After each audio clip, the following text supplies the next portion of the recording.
আজকে রাত্রে এখন থেকে শুরু করে আজকে রাত্রের মধ্যে আমরা যার সাক্ষাৎকার চেয়েছিলাম মাননীয় প্রধানমন্ত্রী জনাব তারেক রহমান স্যারের, ওনার সাথে রাত্রের ভিতরে মিটিং করে আগামীকালকে আমাদেরকে ডেকে সম্পূর্ণ মাননীয় প্রধানমন্ত্রী তারেক রহমান সাহেবের মতামত আমাদেরকে জানিয়ে দিবেন। এখন কথা হলো, আমরা আজকে রাত্রে এখানে শান্তিপূর্ণভাবে আমরা এখানে থাকবো।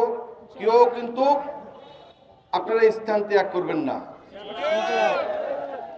আজকে রাত্রের ভিতরে আমরা এখানে লিস্ট করব, যে সমস্ত ব্যক্তি উপস্থিত থাকবেন শুধু কালকে আমরা তাদের নামীয় তালিকা দেব। বাড়িতে যারা বসে আছেন তাদের নামীয় তালিকা আমরা দেব না, যারা চলে যাবেন তাদের তালিকা আমরা দেব না। উপস্থিত যারা থাকবেন তাদের তালিকা দেব। আলহামদুলিল্লাহ ওনারা আগামীকালকে মাননীয় প্রধানমন্ত্রীর বিস্তারিত মতামত নিয়ে আজকে মিটিং এর মাধ্যমে আমাদেরকে ডাকবেন, ডাকে বিস্তারিত জানাবেন। আমরা আশাবাদী, সকলে দোয়া করবেন। মনে রাখবেন, মজলুমের কান্না অবশ্যই আল্লাহ শুনেন। আমরা মজলুম, আমরা মজলুম। আমরা 2টা বছর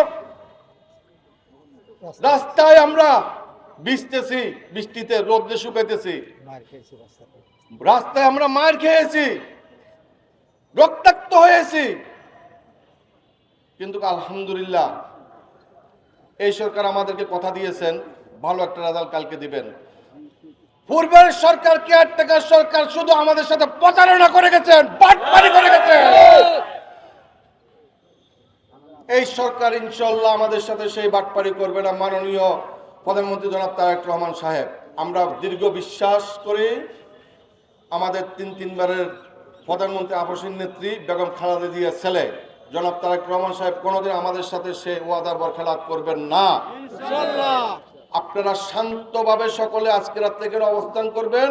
ইনশাআল্লাহ কালকে আমাদের সুসংবাদ দিয়ে আমরা ফিরবো ইনশাআল্লাহ। এই মঞ্চ থেকে আমি ঘোষণা করছি, আমাদের যে সকল মিডিয়ার ভাইরা বাড়িতে এখনো বসে আছে তাদেরকে সারা রাত্রির ভিতরে এখানে এসে পৌঁছার জন্য ইনশাআল্লাহ অসুবিধা নাই, আমরা শান্তিপূর্ণ অবস্থান করব। সবাই শান্তিপূর্ণভাবে থাকবেন।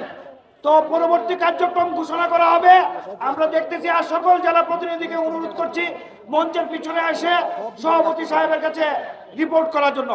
ধন্যবাদ সবাইকে, সবাই ভালো থাকবেন। আসসালামু আলাইকুম।